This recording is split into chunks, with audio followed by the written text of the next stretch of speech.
Hi everyone, how are you? Welcome back to Nakshebaazi.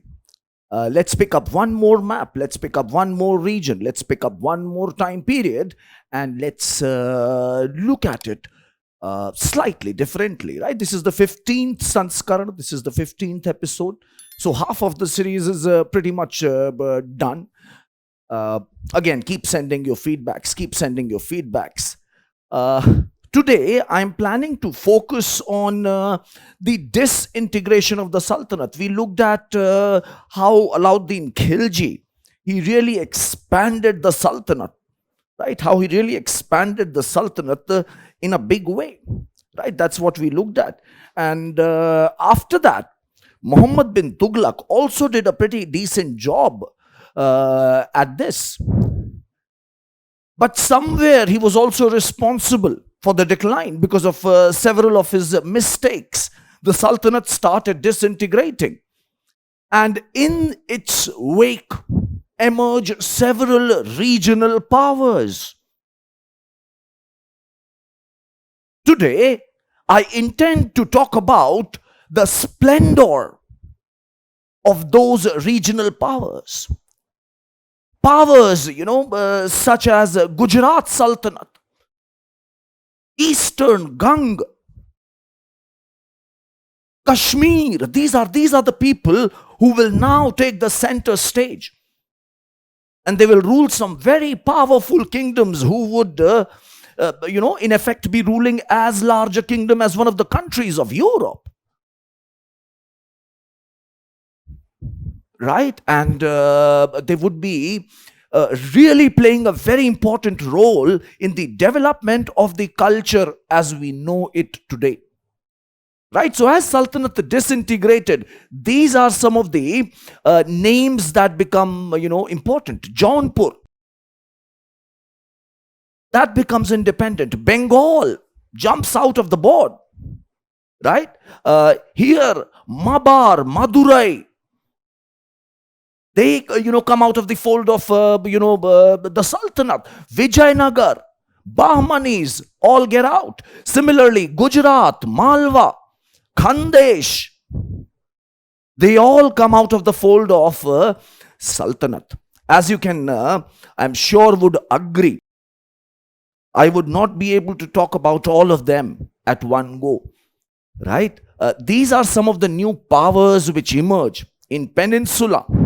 We have the Bahmanis and the Vijayanagar. Vijayanagar, they capture the Mabar Sultanate. Right? They capture the Mabar Sultanate. In North, Muslims as well as non-Muslim rulers, they emerge. And they play critical role. Important powers in Kashmir, Orissa and Assam. Initially, in this Nakshebaazi series, I would like to focus more upon these few, the ones which I've highlighted black. Right? And again, I will not be able to discuss all of them in one video. So I will be probably breaking it down into two. Some of them, I'm planning to take up Gujarat, Orissa, Bengal in this video. Right? So this is the map which I will keep referring to. Let's take up Bengal first. Bengal had consistently challenged Delhi's authority. Delhi Sultanate had consistently tried to keep, Bengal in control. And Bengal, hamesha wo chitak jata tha. Why? Again, it has geographical reasons. The distance,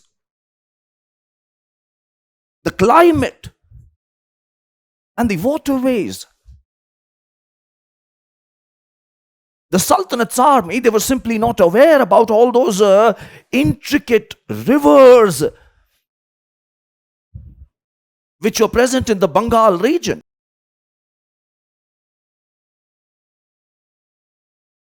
This is how Bengal, probably you can imagine, although I was not able to get a very good map of United Bengal, but what I can tell you is, what we are being told is that in early 14th century, the Khiljis and the Tughlaqs, they divided the Bengal in 3 different provinces so that they can administer it better. Bengal was very huge. So they established 3 separate centers and mint towns. Namely, Satgaon in South Bengal. This is where Ilyas Shah is made the governor. Sonargaon in East Bengal. And Lakhnauti in North Bengal. These are the 3 centers. Now, as Tughlaqs decline, all these 3 governors, they start fighting among each other. And Ilyas Shah manages to unite all 3 of them under his rule and establishes Ilyas Shahi dynasty. They established the Ilyas Shahi dynasty. Ilyas Shah was a Sunni Muslim from Sistan region. This is your western Afghanistan region. In ancient times, it was called as a Shakistan. Right? And this Ilyas Shahi dynasty, they rule from 1342 to 1487. Can you believe it? 150 years. That's a hell lot of a time to influence that place, that region in a profound manner. And this is what they did. And this is what they, what they did. Their entire 150 years of rule was broken only for 26 years when there was a kind of a coup, which is known as, the Habshi revolution. The Habshis sat on the throne and who were replaced by a house of Ganesh, a Hindu dynasty ruling for 20 years. But then the Ilyas Shahi bounced back. Their capital was Pandua.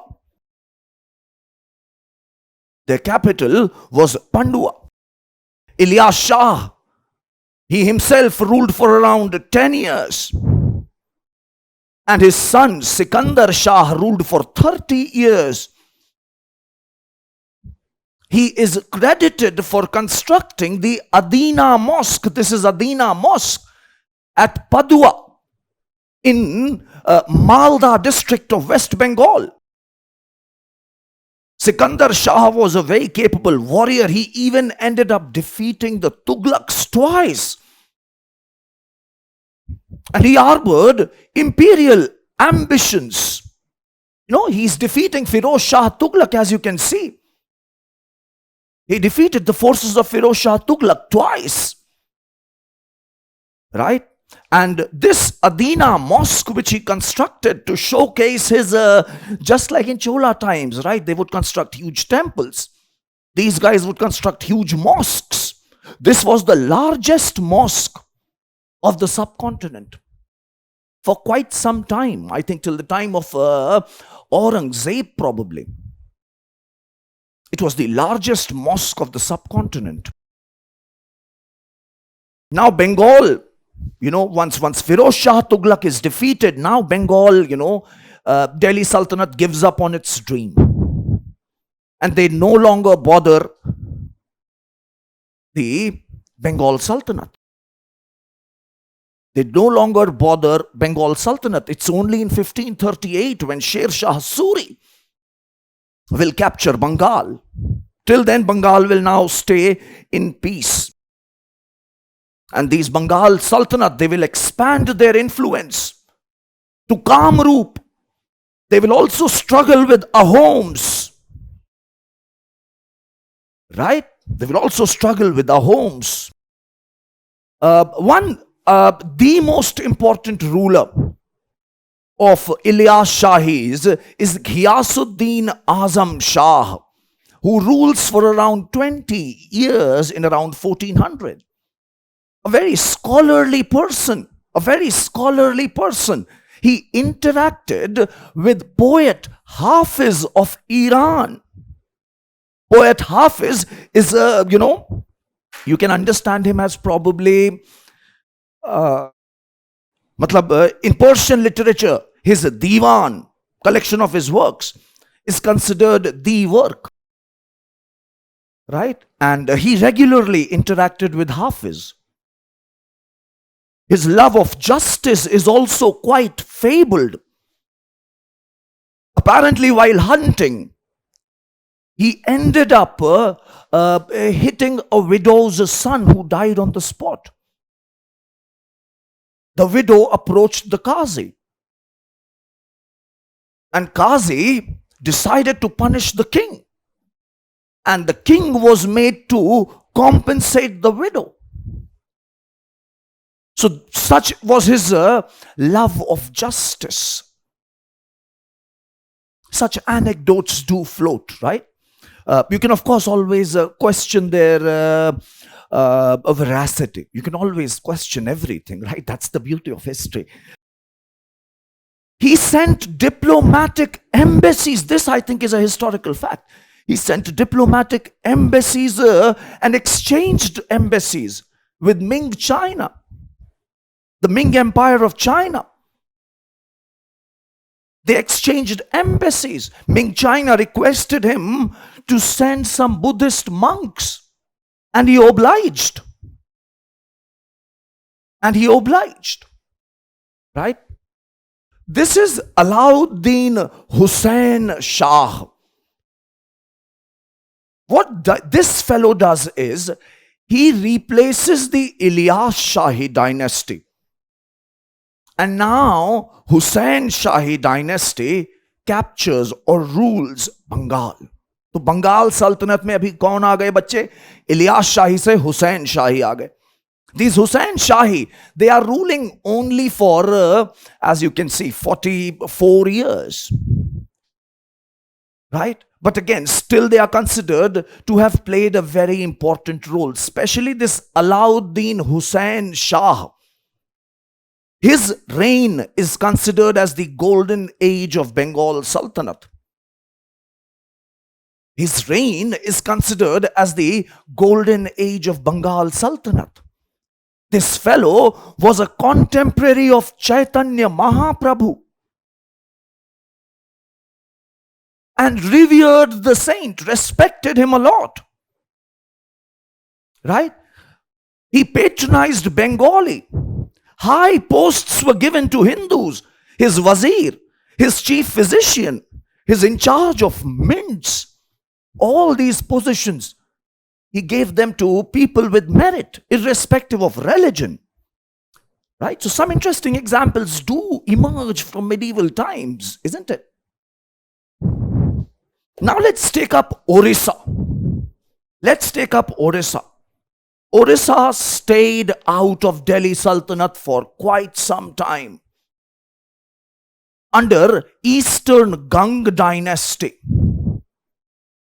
Why are they called as Eastern Ganga? Because on the west coast there is a Ganga dynasty here as well. But they are not related. Right? So this Eastern Ganga dynasty, they gave Odisha a very powerful empire. And for a longish period of time, this was their power.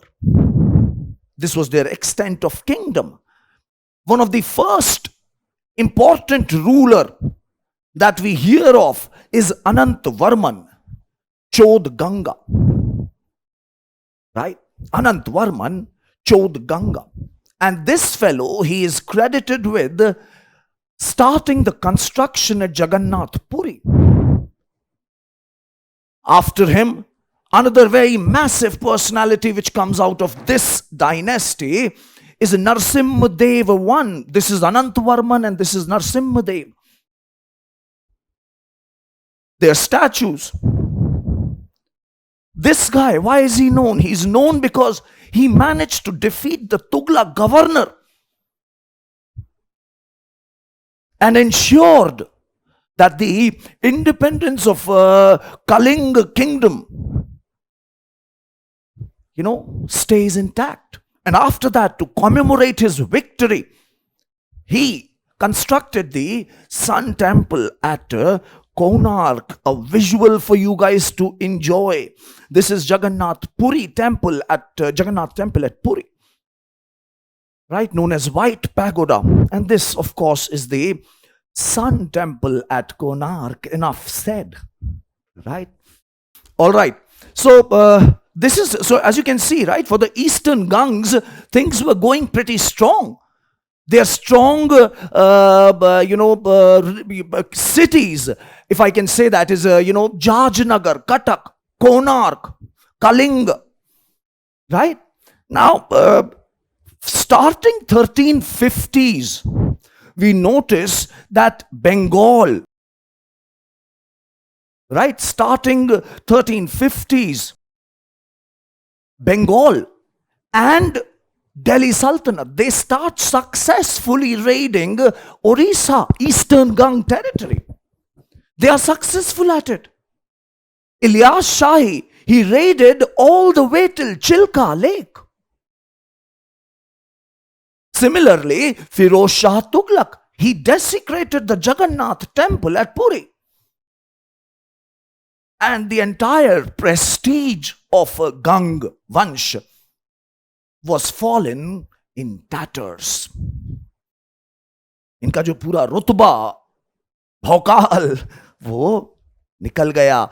अब देखिए, now we hear of another very wonderful person and intriguing person, to say the least. This is a statue of Emperor Kapilendra Deva, who from the ashes of Eastern Ganga, he creates this wonderful Gajapati kingdom. Can you notice this? This is the Gajapati kingdom.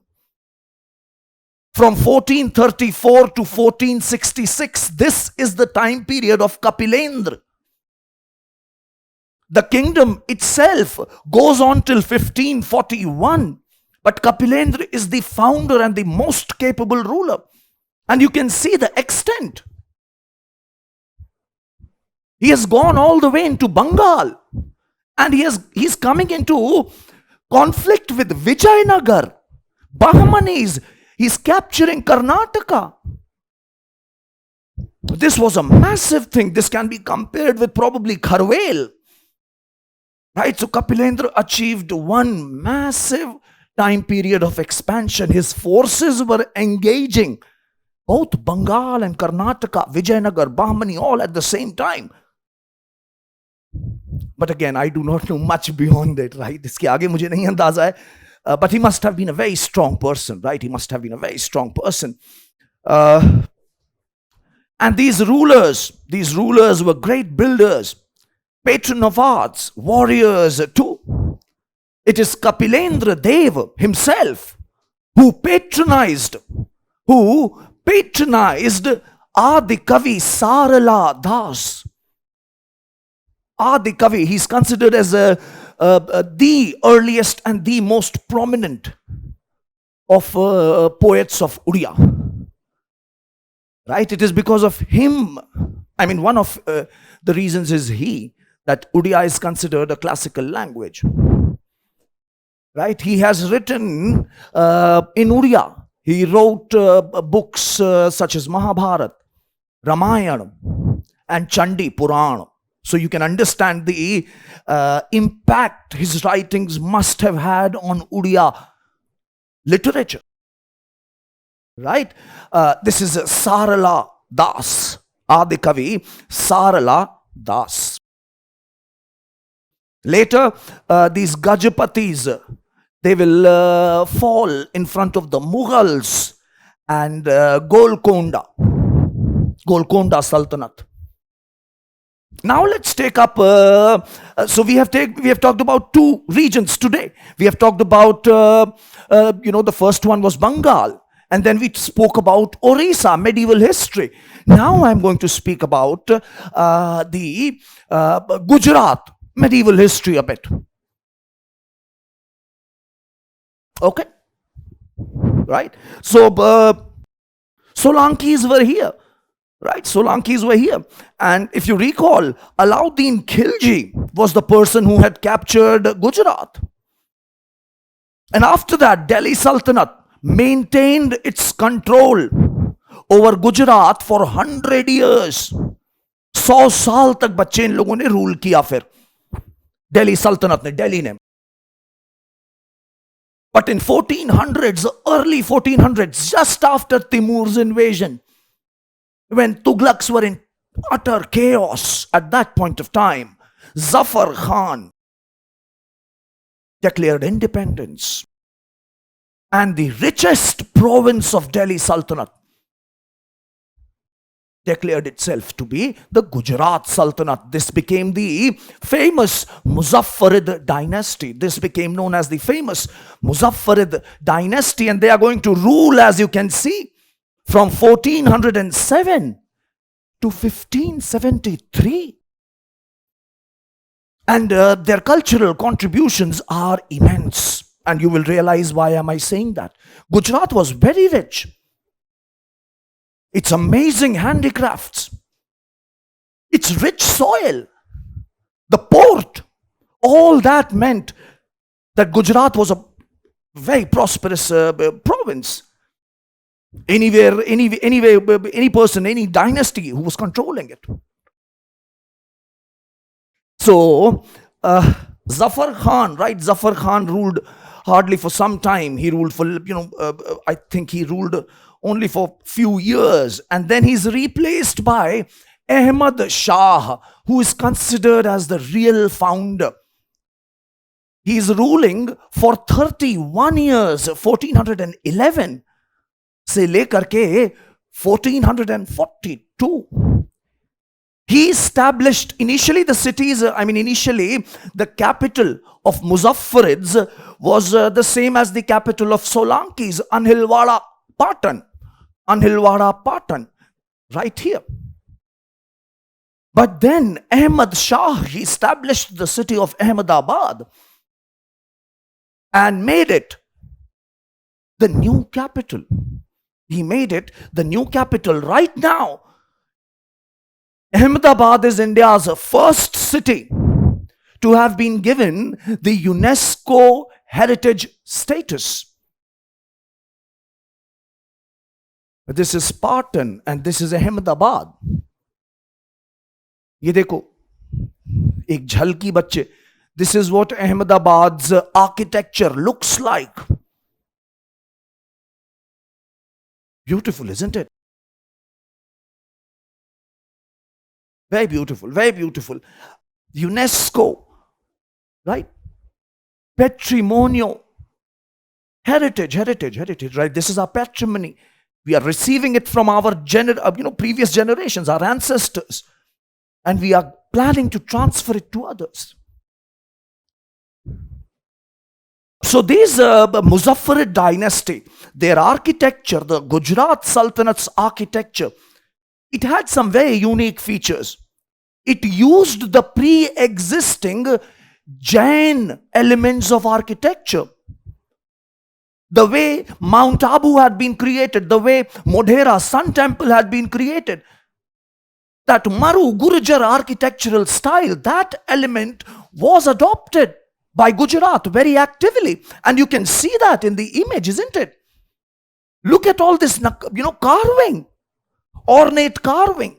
Look at the brackets, the way they have designed it.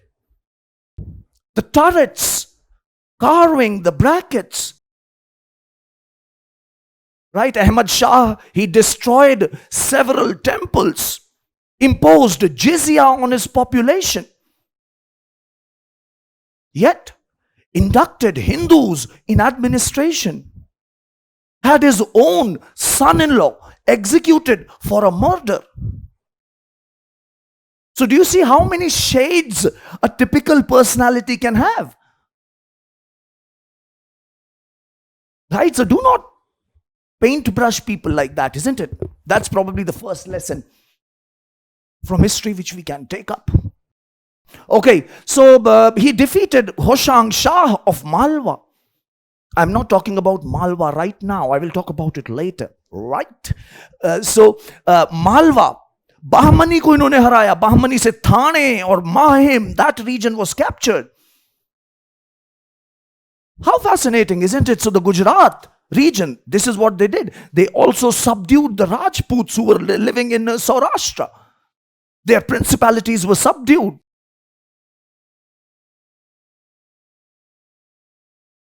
This is one point which I would like you to have in your head, right? Malwa and Gujarat throughout the period were consistently engaged in hostilities. They were fighting with each other. And this made them incapable of playing any larger role. Because their energies were always spent in, fighting with each other. And they were not able to,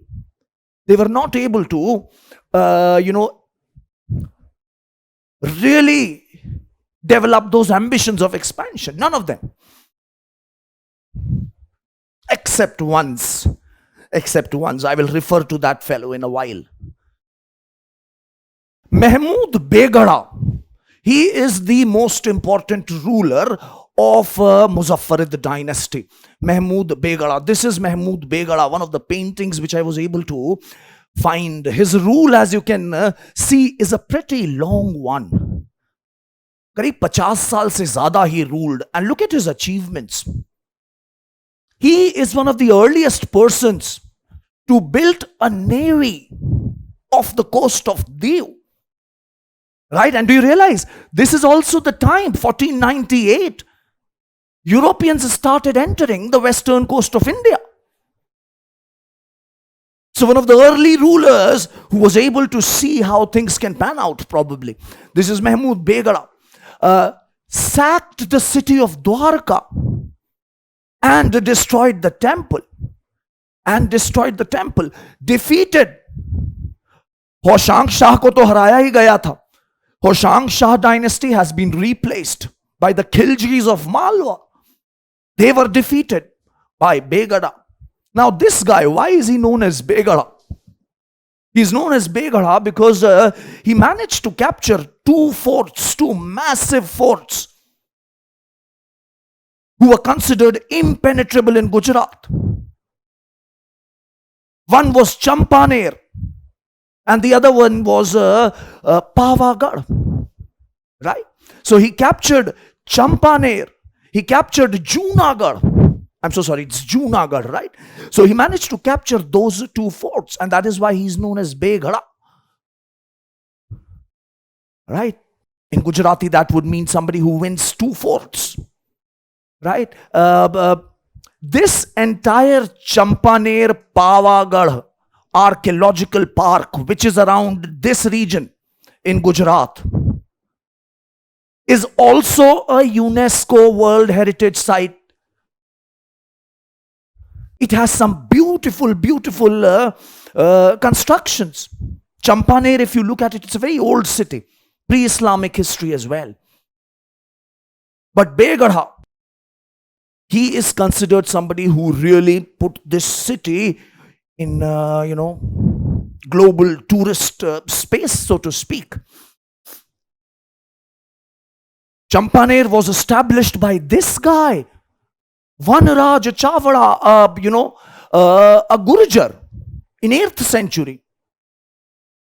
Pretty old city, right? This is some example of the construction at Champaner, which you can notice, Champaner-Pavagarh Archaeological Park, right? This is the Adeena Mosque, very popular in Gujarat, right? This is all done by the Muzaffarids, all done by Begala, right? Begala. Begala was also a person who patronized culture somewhere. We hear that the very famous Sanskrit poet Uday Raj, he was patronized by Mahmoud Begala. And Uday Raj wrote a book to honor his patron, his sultan. He wrote a very wonderful Sanskrit work which is called as Raj Vinod Mahakavyam. Work deals with Sultan's life. Right? This is very interesting again. And as Europeans started coming in, as Europeans, Portuguese started coming in, they would spread fantastic tales of our culture. And those tales have somewhere survived. Those tales have somewhere survived. There were some fantastic tales which were shared back in Europe. That, this guy, Mahmoud Begala, he would be given poison every day.